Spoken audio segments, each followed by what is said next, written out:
말씀하신 10가지 계명을 교독합니다. 찬송가 뒤쪽에 10계명을 교독합니다. 하나님이 이 모든 말씀으로 말씀하여 이르시되 나는 너를 애굽 땅 종 되었던 집에서 인도하여 낸 네 하나님 여호와니라. 제2는 너를 위하여 새긴 우상을 만들지 말고 또 위로 하늘에 있는 것이나 아래로 땅에 있는 것이나 땅 아래 물속에 있는 것에 어떤 형상도 만들지 말며 그것들에게 절하지 말며 그것들을 섬기지 말라. 제4는 안식일을 기억하여 거룩하게 지키라. 제6은 살인하지 말라. 제8은 도둑질하지 말라. 제10은 내 이웃의 집을 방해하지 말라. 아멘. 사도신경으로 우리의 신앙을 함께 고백합니다. 나는 전능하신 아버지 하나님 천지의 창조주를 믿습니다. 나는 그의 유일하신 아들 우리 주 예수 그리스도를 믿습니다. 그는 성령으로 잉태되어 동정녀 마리아에게서 나시고 본디오 빌라도에게 고난을 받아 십자가에 못 박혀 죽으시고 장사된 지 사흘 만에 죽은 자 가운데서 다시 살아나셨으며 하늘에 오르시어 전능하신 아버지 하나님 우편에 앉아 계시다가 거기로부터 살아있는 자와 죽은 자를 심판하러 오십니다. 나는 성령을 믿으며 거룩한 공교회와 성도의 교제와 죄를 용서받는 것과 몸의 부활과 영생을 믿습니다. 아멘. 자리에 앉습니다.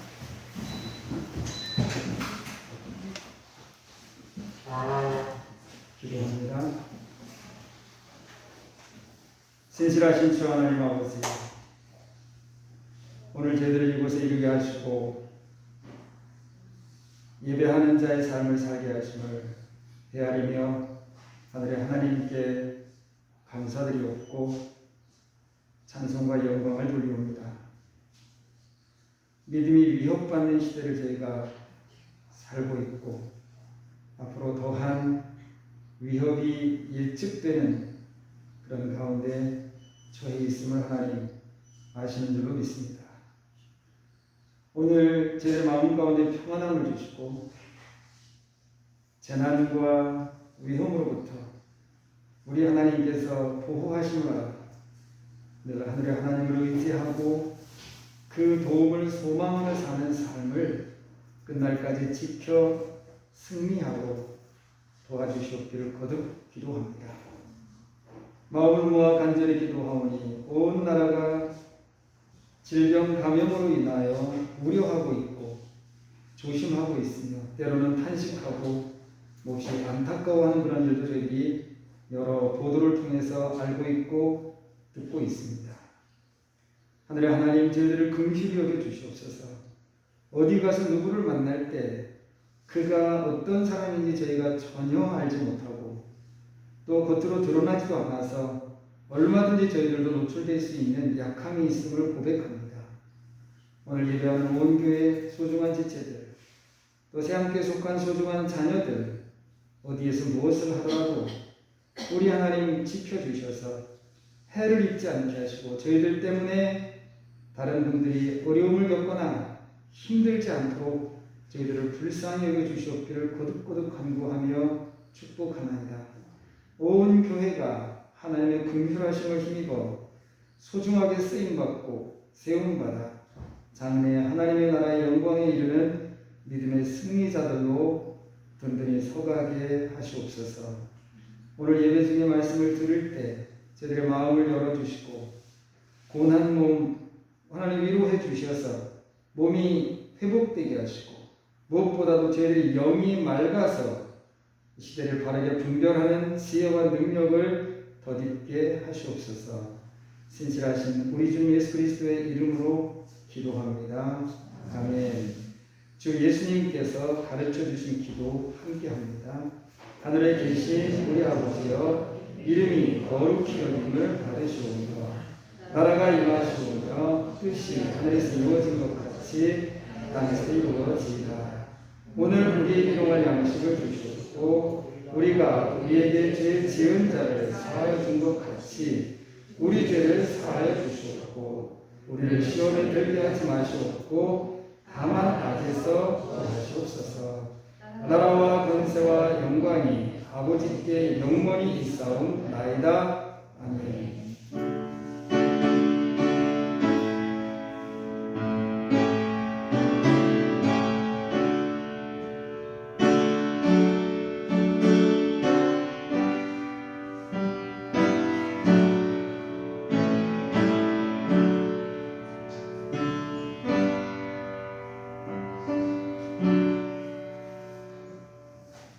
마가복음 13장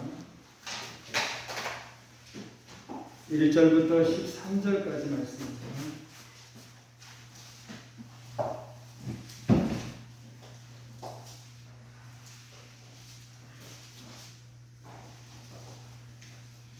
마가복음 13장 1절부터 13절까지 말씀을 함께 읽습니다.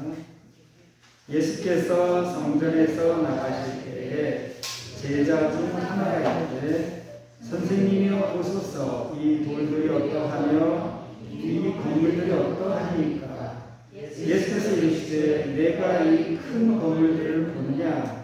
돌 하나도 돌에 남지 않고 다 무너뜨려지리라 하시니라.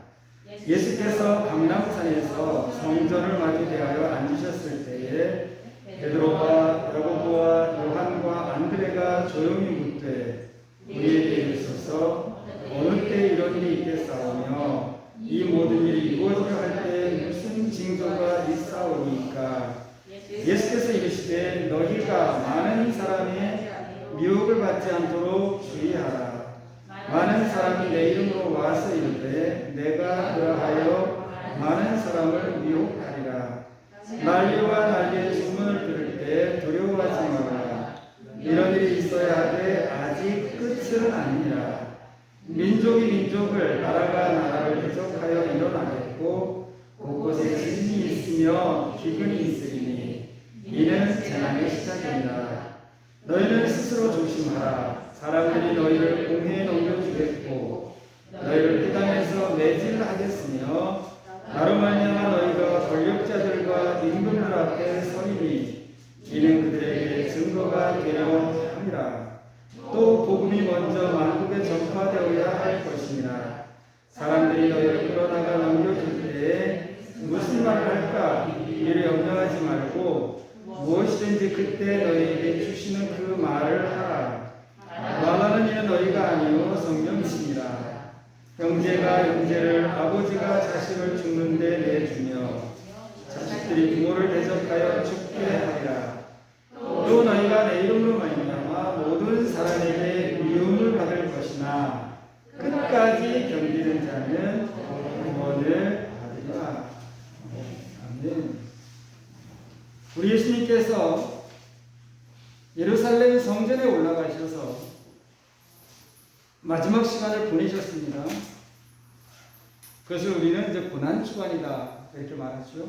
우리가 이제 이미 지났는데, 그리고 이제 성전에서 밖으로 이동을 하실 때 일어난 일을 통해서 오늘 이 시대에 저희들에게 말씀하시는 것을 계속하여 듣고 있습니다. 오늘 세 번째 동일한 말씀을 통해서 듣고 있는데, 예수님이 말씀하신 요점은 성전이 다 무너진다. 46년 동안 지어진 건물이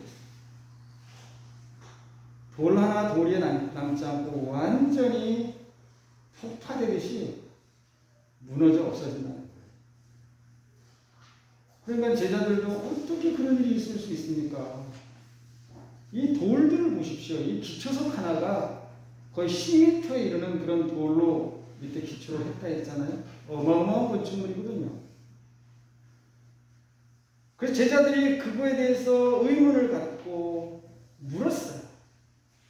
그럼 도대체 언제 그런 일이 일어납니까? 라고 여쭈었을 때 우리 예수님께서는 성전이 언제 무너진다는 말씀을 하지 않으셨어요. 그 질문에 잘 맞지 않는 것 같은 대답을 하셨어요. 너희들이 조심해야 돼. 앞으로 이런 일이 있을 거야 라면서 말세에 일어날 일에 대한 걸 말씀하시는 거예요. 그럼 오늘 저희들은 우리 예수님께서 말씀하신 것을 종합해서 해석할 수 있는 정보를 갖고 있습니다.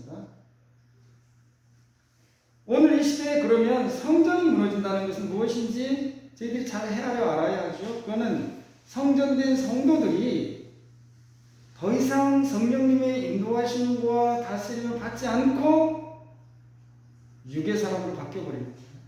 그게 성전이 무너져 내립니다. 거룩함을 상실합니다. 그게 이제 말세에 나타날 하나의 사인이라고. 전에 예수님 믿고 성령 충만하고 뭐 믿음을 따라 산다고 말하는 사람들이 구름대와 같이 몰려들었는데 썰물 빠지듯이 쫙 빠져나간다. 그리고 소수의 사람이 남는다는 거예요. 그건 이미 예수님이 앞서도 말씀하신 적이 있어요. 좁은 길로 가라. 멸망으로 인도하는 것은 그 길이 넓고 커서 그리로 가는 사람이 많다. 그것을 오늘 우리 예수님께서는 미혹이라 했습니다. 그러면 성도들이 그 믿음을 지킬 수 없는 그 마지막 위협의 시대, 배교와 배도의 시대에는 어떤 징조가 있을까? 6절 말씀입니다. 다시 한번 읽어볼까요? 6절 시작. 많은 사람이 내 이름으로 와서 이르되 내가 그러하여 많은 사람을 미혹하리라. 우리가 혹세미문이라는 사자성어가 있는데 혹세미문. 세상에 있는 사람들을 속여서 어지럽힘으로 갈팡질팡하게 만드는 행위. 이건 국가가 범하는 행위에 대해서 혹세무민이라고 합니다. 그래서 가끔 우리가 정치인들이 지금 있는 이 여당에 대해서 혹세무민이다. 당신들이 속이는 거다. 뭐 소득주도 성장이니 그런 거 다 백성들을 속이는 거다. 뭐 안전하다고 말하지만 이거 다 속이는 거다. 혹세무민이다. 이렇게 이제 의원들이 서로 말하는 것을 우리가 가끔 듣곤 합니다. 속여서 진실을 왜곡함으로 큰 피해를 입게 하는 것, 이게 혹세무민인데, 한사병 같은 경우도 그런 거예요. 양자강을 막아서 홍수를 막겠다고 했는데 그거 지금 가짜 뉴스이길 바라지만 그거 터진다잖아요. 지금 거기는 한 달째 비가 오잖아요. 한 달째. 이게 터지는지 안 터지는지 둘 중에 하나는 거짓말이에요. 그런데 중국 정부는 100만 년 만에 홍수가 와도 이 댐은 무너지지 않는다고 말해요. 그런데 그 댐을 설계했고 그 주변에 있는 사람들은 다 위험하다고 말해요. 도망가야 된다. 둘 중에 하나는 거짓말이죠. 거짓으로 속여서 계속 사람들을 다독였다면 그게 바로 혹세무민이 되는 거예요. 우리와 가까이 있는 북한의 김정은 정권도 혹세무민이에요. 여기가 지상낙원이고 우리가 사는 게 제일 잘 사는 거라고 백성들에게 말하지만 세상에서 가장 비참한 국가적 감옥이 북한 사회입니다. 그건 감옥이에요. 국가 전체가 감옥이에요. 평양 시민만을 위해서 사는 거예요. 그러니까 전체 인민들이 사는 삶에 대해서는 별로 관심이 없어요. 평양 시민에게 뭐 배추 제공해라, 고기 줘라. 왜냐하면 그 사람들이 자기들이 지지기관이니까 그 사람들만 다독이면 된다는 거예요. 이게 혹세무민이지요. 거짓으로 속이는 거예요. 진실하지 않아요. 평화를 말하지만 저들은 평화를 원하지 않아요. 어떻게든 적과 통일하려는 야욕을 한 번도 포기한 적이 없어요. 지금까지. 그러니까 거짓말이지요. 이게 혹세무민이에요. 우리가 개인적으로 우리를 미혹하는 것은 가짜 뉴스입니다. 이 가짜 뉴스를 표현의 자유라고 말하는데 그 표현은 말로 다 할 수가 없어요. 그래도 그게 표현의 자유라고 자기들의 정당함을 계속 주장하는 일들도 있지 않아요? 우리가 가짜 뉴스, 뭐 혹세무민 이런 거에 대해서 우리가 관심을 가져야 하지만 늘 우리가 들었지 않아요? 우리 예수 그리스도가 뭐라고 말씀하시는지 그분이 말씀하시는 데 관심을 가져야 해요. 세상 끝에 성전된 많은 사람들을 미혹해서 무너지게 하는 일이 뚜렷이 있는데 그게 곧 미혹이다. 그 미혹은 한 가지로 말씀하십니다. 많은 사람이 예수님의 이름을 빙자해서 사람들을 속인다. 또 그와 함께 연결해서 자신들이 그리스도라고 말하면서 헷갈리게 해서 갈팡질팡하게 만들 거라는 거예요. 그 뭐가 진리인지 그냥 쉽게 생각하면 다 똑같아. 우리가 대구에서 시작되는 코로나 바이러스 이 감염 이 사태는 신천지 집단으로부터 시작됐잖아요. 근데 지금은 이제 누가 거기 휩쓸려서 신천지에 쏙 들어갔고 기존 교회가 이제 계속 회자됩니다. 뭐 광주에 있는 교회, 부천에 있는 교회. 자, 그럼 안 믿는 사람들이 볼 때는 어떻게 생각할까요? 신천지나 교회나 똑같네. 이렇게 보는 건 아니겠어요? 그런 시대가 된 거예요. 이게 미혹하는 건지, 이게 진실인지, 뭐가 진실인지 헷갈립니다, 사람들. 그런 시대가 도래할 거라는 거예요. 그러니까 사람들이 참고 이제 그리스도를 떠나는 거예요. 등지는 거예요. 그 중에 하나가 모이질 못하게. 아예 공식적으로 질병관리본부에서 찬송하지 말래잖아요. 비말이 제일 많이 전염된다고 찬송하지 말래요. 밥 먹지 말래요. 여러분 교회에서 밥 먹지 말라고 찬송하지 말라 그러면 수족을 매는 거와 똑같아요. 우리는 모이기만 하면 찬송하잖아요. 모이면 밥 먹잖아요. 그걸 못하게 해요. 그러니까 서서히 교회가 이제 힘을 잃고 무너져 내리는 걸 우리가 눈으로 보는 거예요. 안 모일 수가 없으니까. 안 모이면 어떻게 돼요? 우리가 불이 잘 탈 때는 생나무를 갖다 놓고 타는 거예요. 근데 그 나뭇가지를 밖으로 꺼내내면 그 나뭇가지는 곧 꺼집니다. 흩어지면 이 교회 공동체는 지지될 수가 없어요. 그래서 모이기를 힘쓰라고 마지막 때 성경이 저희들에게 교훈하고 있는 것이거든요. 근데 미혹하니까 거기에 속아서 진리에 대한 관심을 갖지 않고 여러 가지 풍조 아니면 뉴스 뭐 사람들이 말하는 거 그거 듣고 자기도 부끄러움을 느끼고 나도 그런 교회를 안 갈 거야. 나도 이제 신앙생활 안 할 거야.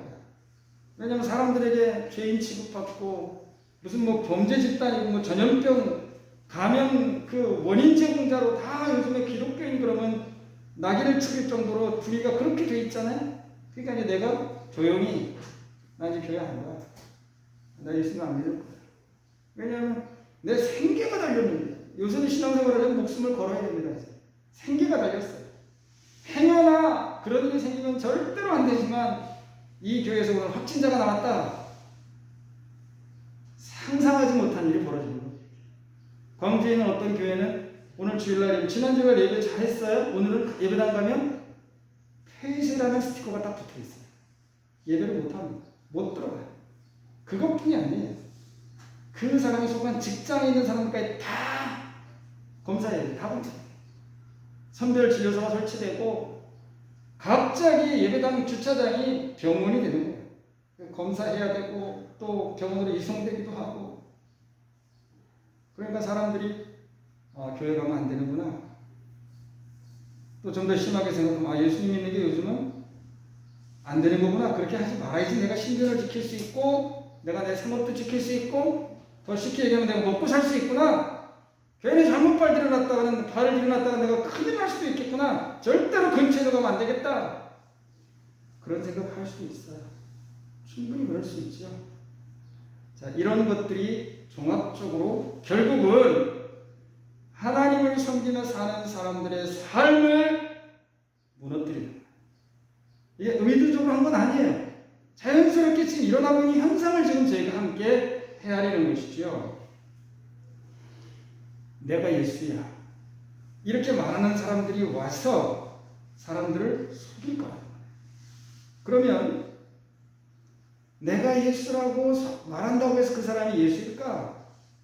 그 사람이 그럴듯하게 어떤 교리를 만들어서 사람들을 설득하고 또 사람들을 불러 모으고 뭐 수만 명을 모으고 수천 명을 모아서 어떤 집단화되면 거기에 옳은 게 있을 것일까? 옳은 게 있는 건가?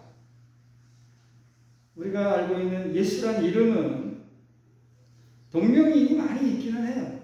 그래서 우리 예수님은 앞에 지역 출신 이름을 붙여줬어요. 나사렛 예수. 구별하기 위한. 그 당시도 예수라는 이름이 많이 있으니까 나사렛 예수가 하나님이 보내신 하나님의 구원자야. 그래서 그는 태어나기 전에 그 이름이 지어진 거예요. 천사 가브리엘을 통해서 자기 백성을 저희 죄에서 구원할 자이다. 예수. 그것은 구약의 여호수아와 같은 의미의 이름이에요. 히브리식으로 보면 여호수아, 예수아, 호세아. 여호와는 구원이시다. 호세아 같은 경우는 내가 구원하리라. 이게 호세아의 뜻이라는 거예요. 그러니까 호세아, 여호수아, 예수. 그래서 당신 자신이 자기의 백성을 구원한다는 그 증거의 표적을 예수님은 보여주셨어요. 그 중에 으뜸되는 한 가지가 있는데 그것은 죄사함의 선포예요. 병 고치는 거, 뭐 죽은 자 살리는 거, 또 못 걷는 자 걷게 하는 것, 이러던 치유의 기적도 표적으로 볼 수 있지만 그보다 뚜렷한 것은 뭐냐면 그 예수님의 이름으로 죄사함을 선포하는 거예요. 자, 오늘도 저희들은 누구의 이름으로 세례를 받습니까? 예수님의 이름으로 세례를 받는 거예요. 기도는 누구의 이름으로 합니까? 예수님의 이름으로 하잖아요. 제가 병든 사람을 위해서 기도할 때 누구의 이름으로 기도합니까? 저는 예수님의 이름으로 기도해요. 그리고 가끔 선포도 해요. 제 마음 가운데 이건 내가 선포를 해야 되겠다. 그러면 기도도 하지만 선포도 해요. 선포할 때도 반드시 예수님의 이름으로 해요. 그 이름의 권세를 믿고 행하는 것이죠. 그래서 그 예수님의 이름을 믿는 사람은 보장되는 게 하나 있는데 그게 죄사함. 우리가 은혜 중에 은혜, 정말 값진 은혜를 뽑아라 그러면 한마디로 말해서 죄 용서받는 거예요. 그걸 언제 할 수 있을까요? 심판 때. 그날이 되면 죄인과 의인이 갈라지는 거예요. 나는 죄인으로 태어났어요. 왜냐하면 우리의 시조 아담이 범죄했기 때문에 그가 대표로 하나님 앞에 그릇 행하여 나도 사람인 이상은 죄인이야. 그런데 어느 날 내가 예수 그리스도의 이름을 알게 됐고 그 이름을 의지하고 세례를 받았어요. 그리고 죄사함을 허락받았고 그 선포를 듣게 됐어요. 의인이 됐어요. 지금도 그분이 주시는 그 풍성한 삶을 누리고 있고 저만 누리는 게 아니라 그것을 다른 사람들에게도 누리도록 하기 위해서 이젠 그것을 알리는 사람으로 평생을 살고 있는 남은 생각. 예수 그리스도를 전한다는 것은 그의 이름의 권세를 전하는 것인데 그 이름의 권세는 죄사함에서 나타납니다. 그 당시에 서기관들이나 바리새인들이 예수님께서 중풍병이 들려서 움직이지 못하는 그런 환우를 친구들이 데리고 와서 사람들이 너무 많이 모여가지고 들어갈 수 없는 그런 상황 속에서 지붕을 뜯고 밑으로 달아내렸을 때 예수님이 그에게 한마디 하셨어요. 내 죄사함을 받았느니라. 그럼 옆에 있던 서기관들이 뭐라 했어요? 저 사람이 누군데 죄사함을 선포하면 이건 신성모독이다. 전 죽여야 된다. 이렇게 그들이 결심하는 계기가 됐던 거예요. 그런데 정말 우리 예수님은 죄사함의 권세가 있으셔. 그래서 물었죠. 그들에게 내가 죄사함을 받았다는 말과 이 중풍병자에게 자리를 들고 걸어가라는 말 중에서 어떤 게 쉽겠느냐라고 물으시잖아요. 사실 둘 다 불가능한 거예요. 자리를 들고 걸어가라 하시기 전에 예수님은 죄사함을 선포하셨고 그 다음에 그 사람에게 걸어가라 하니까 그거 어떻게 했대요? 자기를 데리고 왔던 그 들것에 쌓인 그것을 개켜서 가지고 걸어갔대. 그게 표적이 된 거예요. 죄사함을 받았기 때문에 그가 올 때는 실려갔지만 갈 때는 걸어갈 수 있었던 거예요. 오늘도 예수님의 이름을 믿는 사람들은 죄사함을 받고 다시는 정죄함을 겪지 않는 의인의 삶을 보장받는 거예요. 이러한 사람들은 이후에 두려움이 없어요. 내가 오늘 죽음이 내게 다가온다 하여도 그 죽음으로 인한 두려움은 사라져요. 그 자체가 우리에겐 새로운 것이기 때문에 마음에 두려움이 생길 수 있어요. 그런데 그 두려움에 사로잡히지 않는다는 말이에요. 나는 죽어도 괜찮아. 절대로 그런 건 아니에요. 내가 물에 빠져서 허죽대다가 숨이 넘어갈 때 그 두려움은 그게 나라는 거예요. 최고의 위기가 그것 아닙니까? 죽음 직전에 느끼는 그 감정, 그보다 더한 두려움은 세상에 없을 거예요. 하지만 거기에 사로잡히진 않아요. 왜냐하면 죄사함의 은혜를 입었고 예수 그리스도의 이름을 의지하는 사람들에게 보장된 그 자유한 권세를 저희들은 부여받았기 때문에 그러할 수 있는 것이죠. 그런데 마지막 때가 되면 내가 예수야! 내가 당신들을 구원할 거야! 국민 대당금당인가 뭐 그 당에서는 자기가 예수라잖아요. 직접 말은 안 하지만 1억씩 준다잖아요. 내가 구세주야! 또 그 당을 쫓는 사람도 굉장히 많아요. 전국에 당이 다 만들어졌더라고요. 그 당은. 돈 1억씩 준다니까 아마 그런 것 같아요. 가짜죠, 가짜. 그럼 자기는 국민들에게 1억씩 주면 자기는 얼마를 가질까요? 몇 조를 가질지도 몰라요. 완전 도둑놈이죠. 그거 그렇게 해서 혹세무민이 하는 거죠. 백성들을 속이는 것 아닙니까? 그 돈은 어디서 나요? 하늘에서 떨어지나요? 자기가 찍어내나요? 어떻게 그걸 만들어낼 거예요? 그 돈을 누가 만들어준 돈인데 우리가 열심히 일해가지고 그 세금 낸 것 가지고 다 직행한 건 아닙니까? 지금 솔직히 말해서 자기가 어디서 돈이 나서 그런 거예요? 거짓말이죠. 대전신학교의 허호익 교수님이 준비한 자료에 의하면 대한민국에 예수를 하는 자가 50명에 달합니다. 저는 뭐 누군지는 찾아보진 않았지만 그분의 얘기예요. 50명에 달합니다. 내가 예수다. 자칭 예수가 하는 자. 그러니까 미혹을 해서 그 집단에 들어가면 정말 그 교주가 예수인 줄 알죠. 그 대표적인 인물이 안상홍이에요. 근데 안상홍 증인회라고 초기엔 이름을 붙였다 요즘은 이름을 바꿨어요. 하나님의 교회라고. 성경에 하나님의 교회라는 말이 나오는데 그걸 도용한 거예요. 그래서 이 안상홍이가 88년도에 축권한 다음에 그 부인이 장길자인데 장길자가 이제 하나님의 어머니가 됐어요. 저는 그 집단이 모이는 집회에 가본 적은 없는데 그 집단에 있다가 저에게 온 사람을 통해서 제가 들었어요. 거기는 로만 캐톨릭처럼 머리에다가 수건 쓰고 여자들이 예배합니다. 그리고 6월절을 지켜요. 초막절도 지키고. 그리고 중요한 건 그들은 기도할 때 안상홍님의 이름으로 기도합니다. 그런데요. 가짜죠. 흉내는 그대로 내면서 아니 그러면 안상홍과 죽으면 안 되죠. 또 우리가 잘 아는 대표적인 가짜 예수가 누굽니까? 문선명이가 대표적인 가짜 예수예요. 자기가 재림주 예수라고 말했어요. 예수님이 재림하시면 영원히 함께 사신다고 말씀하셨어요. 근데 그는 지금 어디 있을까요? 그의 궁전에서 시체로 썩지도 않아요. 거기 누워있어요. 청평인가 어디, 가평인가 어디에 그 통일교 그 궁전에, 하늘궁전에 거기에 안치되어 있고 부패 방지를 위해서 계속 관리하는 그런 가운데 이 몸이 썩지도 않아요. 50여 명이 내가 예수라고 말해요. 50여 명. 그러면서 그 예수라는 자들이 와서 예수님과 함께 쓰는 그 직분이 있는데 예수는 이름이고 그 이름에 직분이 있어요. 저도 직분이 목사 아닙니까? 우리도 다 직장에 가면 직분들이 있으시잖아요. 뭐 과장님, 차장님, 뭐 이사님, 상무님, 아니면 계장님, 뭐 대리님 이런 직분들이 있잖아요. 우리 예수님은 이 땅에 오셔서 그 직분을 가지셨는데 구약에 그것을 그라고 지칭해서 그가 이 땅에 와서 자기가 그라고 말한다는 거예요. 예수라고 말할 뿐더러 내가 바로 구약에 예언된 그야.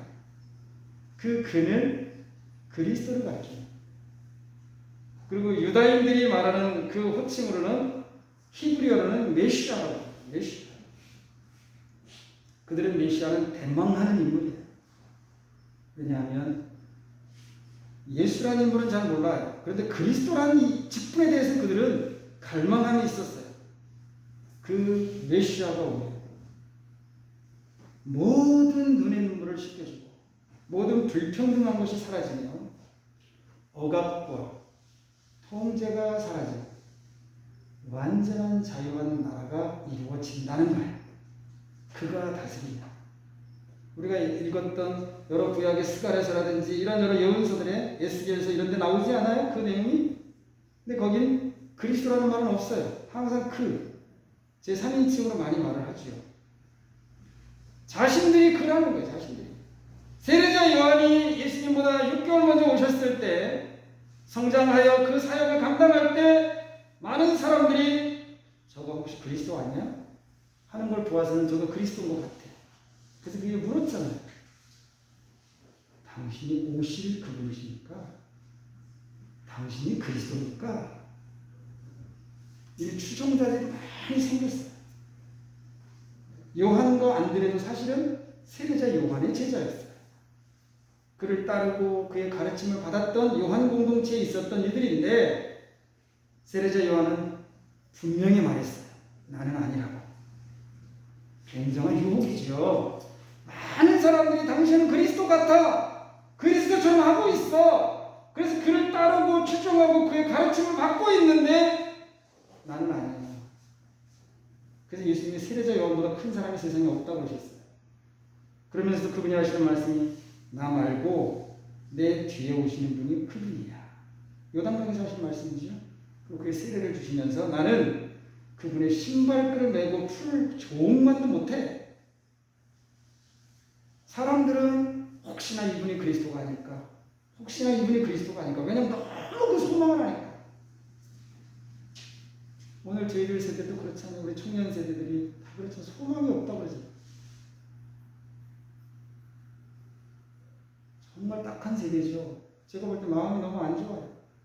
우리 아이들이 사는 걸 보면 우리 아이들이 잘못한 거 하나도 없어요. 열심히 하라는 대로 공부했고 열심히 준비하고 살았어요. 근데 살 자리가 없어요.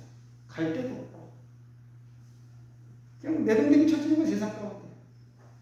그런 가운데 살아가야 하는 거예요. 근데 메시아가 오면 각자 자기들이 해야 할 일이 다 주어지고 기쁘고 즐겁게 자신의 일을 감당하면서 정말 행복하게 살 수 있다는 거예요. 근데 우리 청년들에게 그런 말을 해주면 다 웃을 일이죠.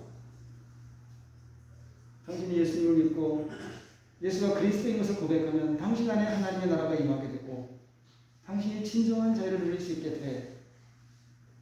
교회에서는 그게 말이 되는데 바로 문 밖에 나가서 현실로 가면 우리는 내동댕이 친 가운데 아무도 우리를 살펴주지 않고 보장되긴 뭐가 보장돼? 아무것도 보장된다. 너무 그리워지는 거죠. 그분이 정말 오셔서 다스리셨으면 좋겠다. 메시아 왕국을 그래서 성경은 계속해서 말하는 거예요. 그분이 오셔서 다스리시게 되면 그렇게 분명히 이루어진다는 거예요. 그러니까 이 고집된 자들이 박태선이도 그러했고 내가 그리스도니까 내가 다스리는 왕국이 이게 하나님의 나라야.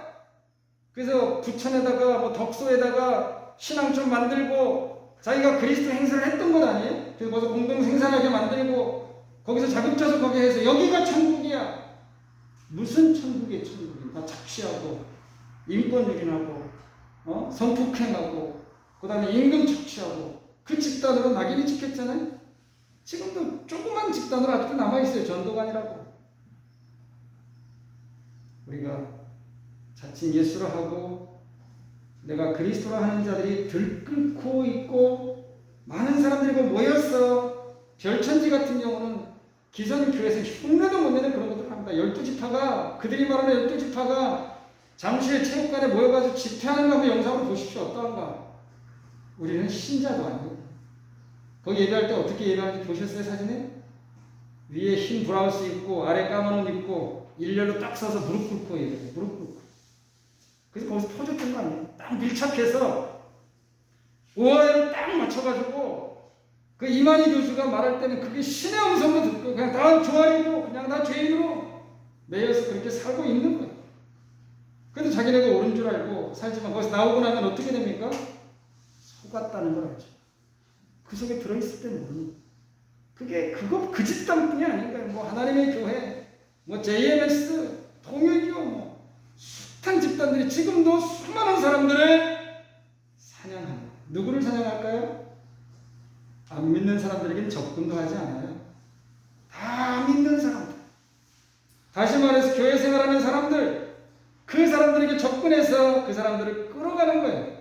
그러면 어떻게 하면 거기서 미혹을 당하지 않을 수 있어요, 저희가? 미혹당하면 안 돼.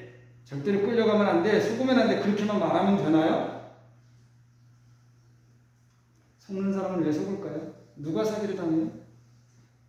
진실을 모르는 사람이 사기를 당해요. 정체를 알면 사기당하지 않아요. 정체를 잘 몰라요. 그리고 내가 알아야 될 진정한 구주가 누군지 잘 몰라요. 그래서 교회만 다니면 나 천국 가는 줄 아는 부지겠습니다. 부지겠습니다. 나는 이 교회에 속해 있으면 나는 천국 가는 줄 알아요. 그래서 에스겔 선자가 말씀하셨어요. 아비가 포도를 먹으면 자식이 이가시다? 거짓말이라고 했어요.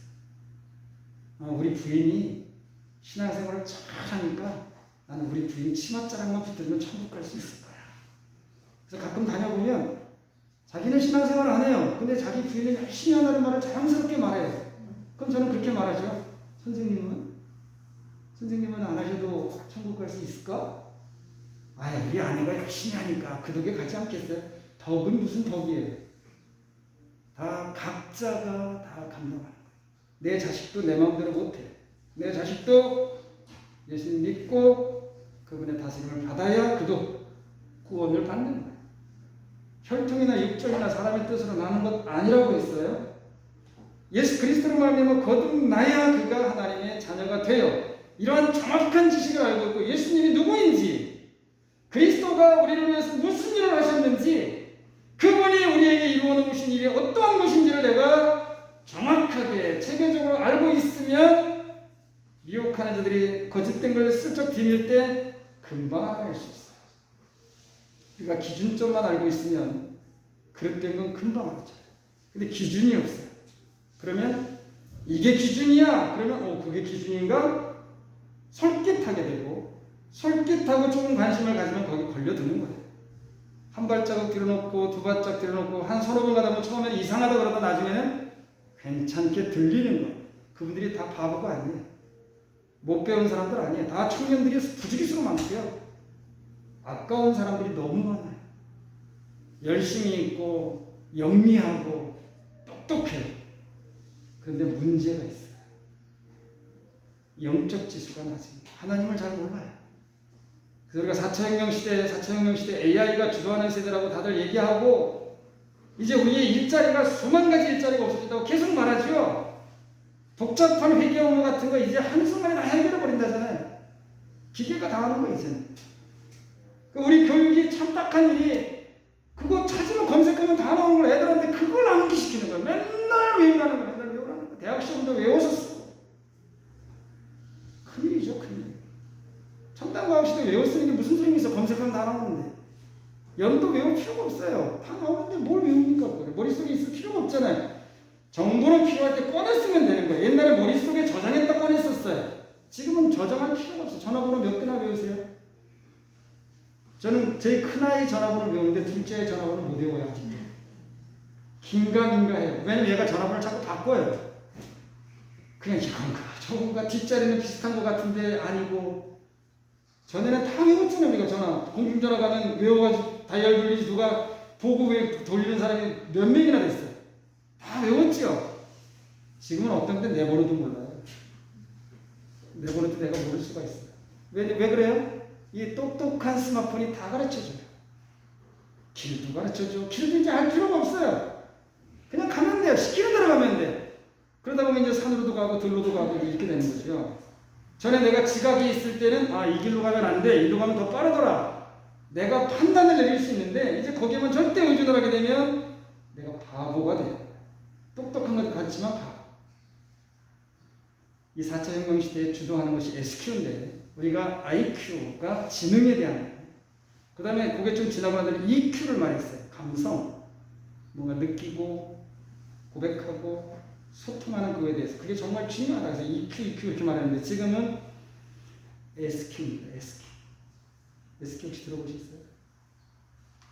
그 약자인데 두 가지의 의미가 있더라고요. 하나는 SQ라는 첫 번째는 소셜 콘셔트라는 거예요. 소셜, 사회적 지수, 사회적 그 지능 능력. 그건 뭐냐면 서로 협력하고 이해하고 격려하면서 어떤 임무를 동일하게 수행할 수 있는 것. 그 능력을 보는 거예요. 요즘 회사에서 뽑을 때 왜 그 입사시험 치른 사람들을 집단으로 모아서 그룹 활동을 하게 할까요? 예전에는 혼자 똑똑하면 다 했어요. 지금은 협력해야 돼요. 근데 그 능력이 안 되는 사람, SQ 능력이 안 되는 사람은 똑똑하긴 한데 협력할 줄 몰라요. 자기 말만 하고 남이 뭐 하자 하면 뭐 거부하고 속된 말로 잘난 척하고 자기 똑똑하니까. 근데 세상은 똑똑한 사람을 원하는 게 아니라 좀 모자라도 괜찮아요. 서로 협력하고 필요한 정보는 검색하면 다 나오니까. 검색하면 다 가르쳐줘요. 빅데이터를 갖고 있지 않아요? 그러니까 지금 필요한 건 뭐냐면 인간됨. 그게 이제 SQ예요.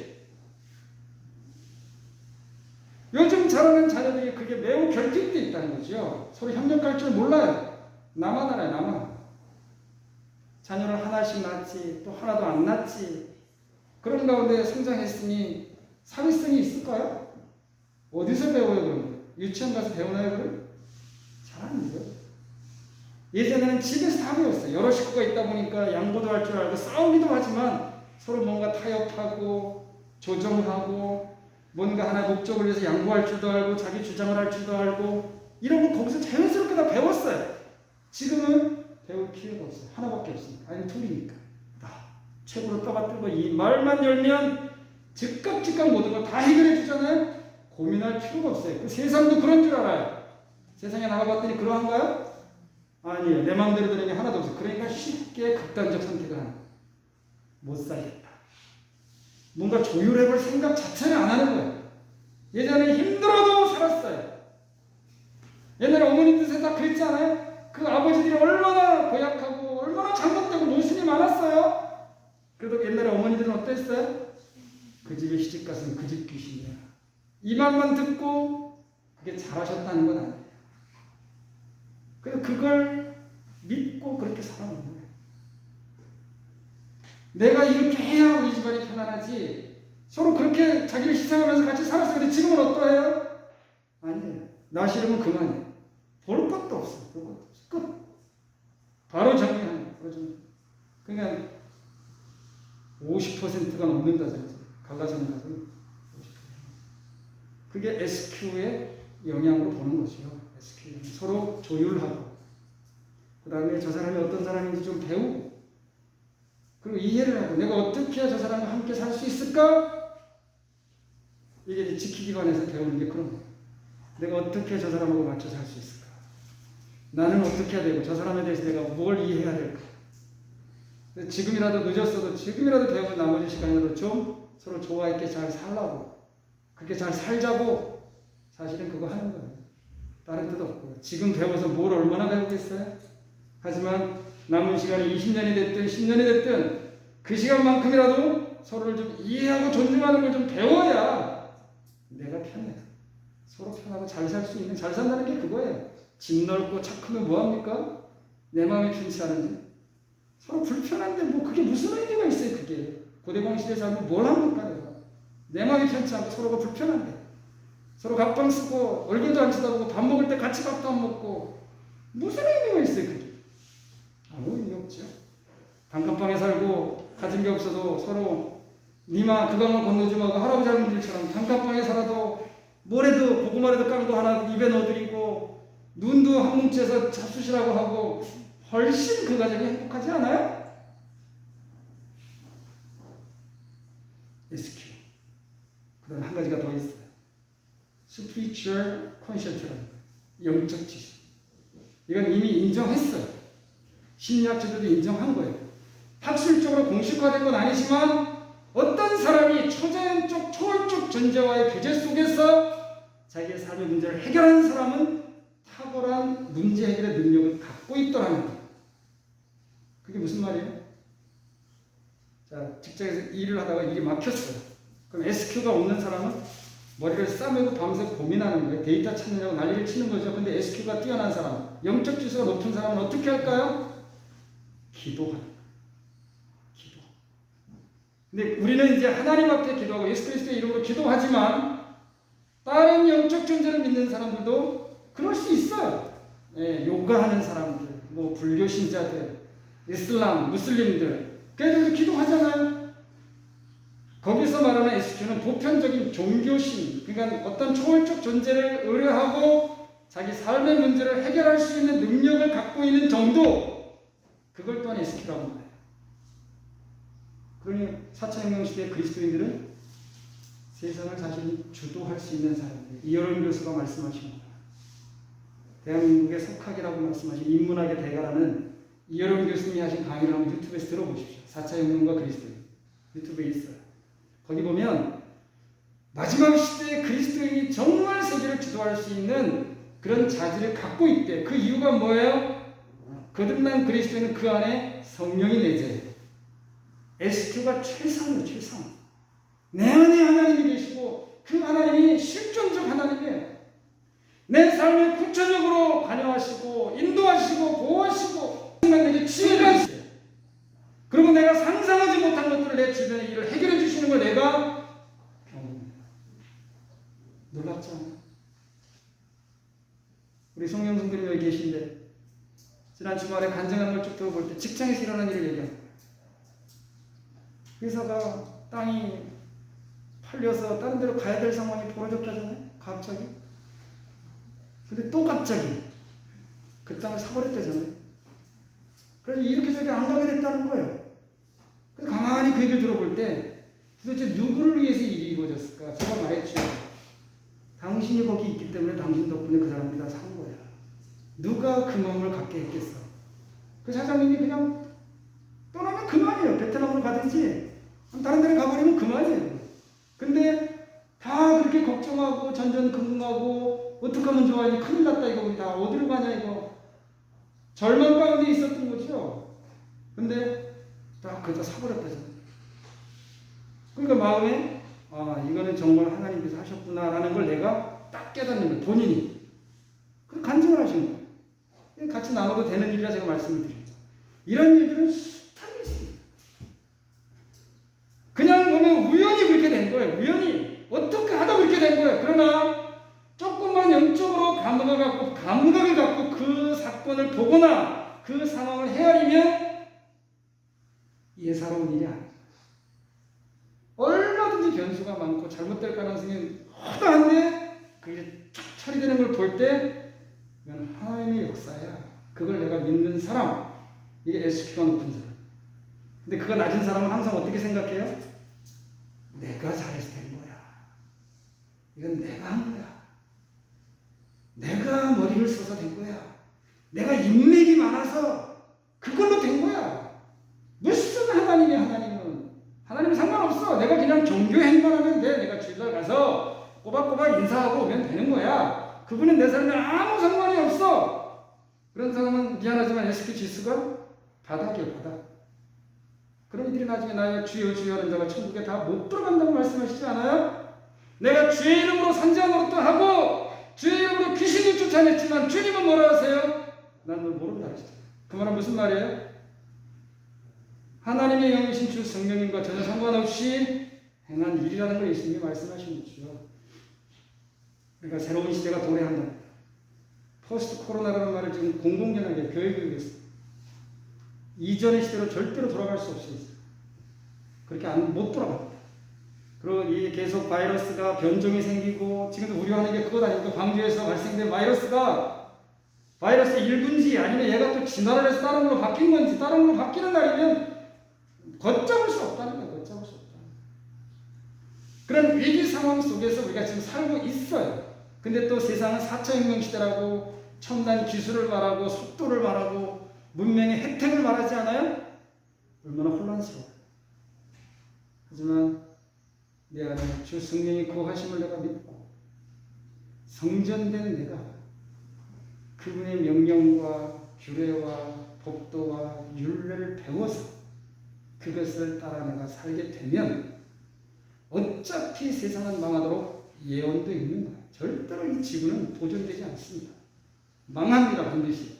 언제 망하느냐 그 시점에 대한 얘기는 우리가 예측할 수는 없으나 분명히 징조라고 말씀하셨어요. 징조, 시대의 징조. 오늘 세 번째는 거짓의 미혹을 말씀하십니다. 기도합니다. 하늘의 하나님 아버지, 오늘 이 시간 저희가 하나님의 말씀을 함께 듣게 하시니 고맙습니다. 마지막을 살고 있다고 성경을 통해서 들어 알고 있는데 이 시간 간절히 기도하고 저희들에게 지혜를 주시옵소서. 시대를 분별하고 상황을 분별할 수 있는 성령님의 지혜를 구하오니 일상에서 경험하는 하나님, 저희들의 삶에서 개입하시고 친히 역사하시는 전능하신 주 하나님, 성경 속에 계신 하나님이 아니라 내 삶 가운데 함께 하시는 하나님을 경험함으로 이 미혹하는 거짓된 세상 속에서 저희들 자신을 지킬 뿐 아니라 저희 사랑하는 자녀들을 지키고 더 나아가 이 소중한 교회를 지키고 이후에 주님 다시 오실 때 이긴 자로 잘했다 칭찬 듣는 승리하는 삶을 살도록 우리 하나님 살펴주시옵기를 존귀하신 우리 주님 예수 그리스도의 이름으로 기도합니다. 아멘. 다 함께 일어나셔서 111장 2절 찬송함으로 고문합니다.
하늘의 하나님 아버지, 저희들이 예배자로 세움받게 하시고 이 자리에 있게 하심을 감사드립니다.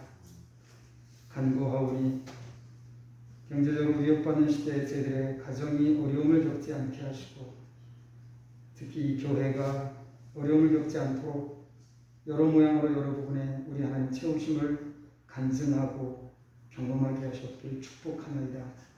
배고픈 이웃들을 위한 작은 섬김 길가의 밥상을 축복합니다. 식탁이 위협받는 시대에 저희 각 가정의 식탁이 풍성케 하시고 먹거리가 없어 줄이는 일 없게 하시고 저희 자녀들이 우리 주님 다시 오실 때까지 온전히 보존되게 하셨기를 거듭간다는 축복하나이다.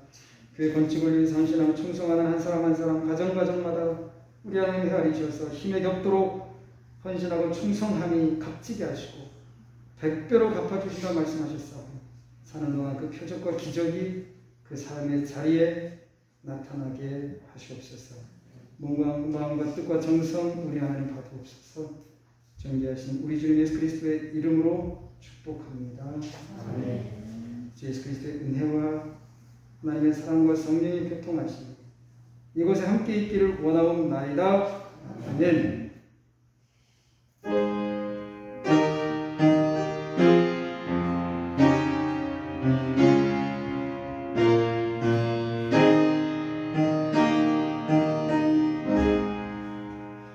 자리에 앉습니다.